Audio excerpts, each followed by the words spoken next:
3 decades before my election, drug overdose deaths increased every single year. Under my leadership, we took the drug and fentanyl crisis head on, and we achieved the first reduction in overdose deaths in more than 30 years.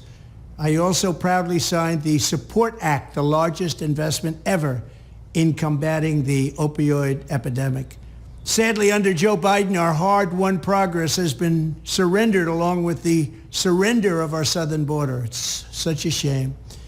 Now fentanyl and other ultra-deadly poisons are pouring into our country unchecked, stealing more than 100,000 American lives every single year, and many people think that real number is 300,000 to 400,000. Joe Biden's record is one of death, destruction, and misery in communities all across our nation. When I'm back in the White House, I will take action on day one to end this horrific plague and save American lives. Joe Biden will never solve the drug overdose crisis because he is actively destroying our border. What he has done to our border, we had the safest border in the history of our country, and now we have the worst border probably anywhere in the world, including third world countries.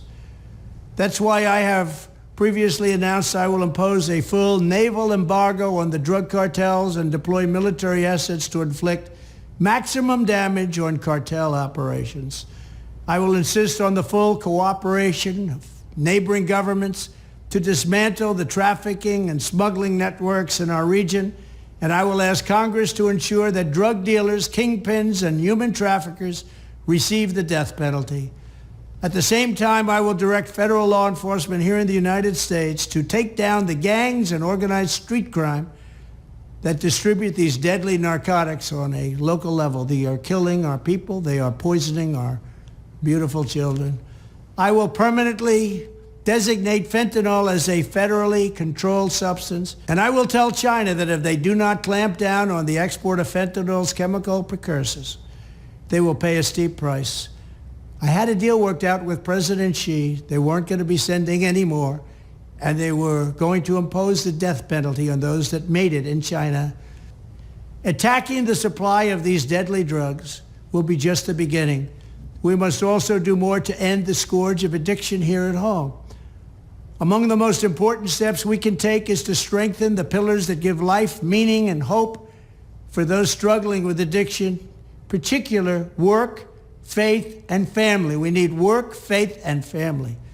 My administration will support measures to make it easier for those suffering from addiction to seek treatment without losing their jobs. We will forge new public-private partnerships for companies willing to provide job opportunities and skills training for former addicts. We will expand federal support for faith-based counseling, treatment, and recovery programs, recognizing that we are going to need God's help to steer our country out of this crisis. Finally, we will ensure that if a parent, child, spouse, or other relative needs to take time to care for a loved one fighting to overcome addiction, they are more easily able to take advantage of the family leave program, so important. When I'm president, we will not rest until we have ended the drug addiction crisis in America. We will win. It will happen. We have to win, though, in 2024, because our country is going to hell.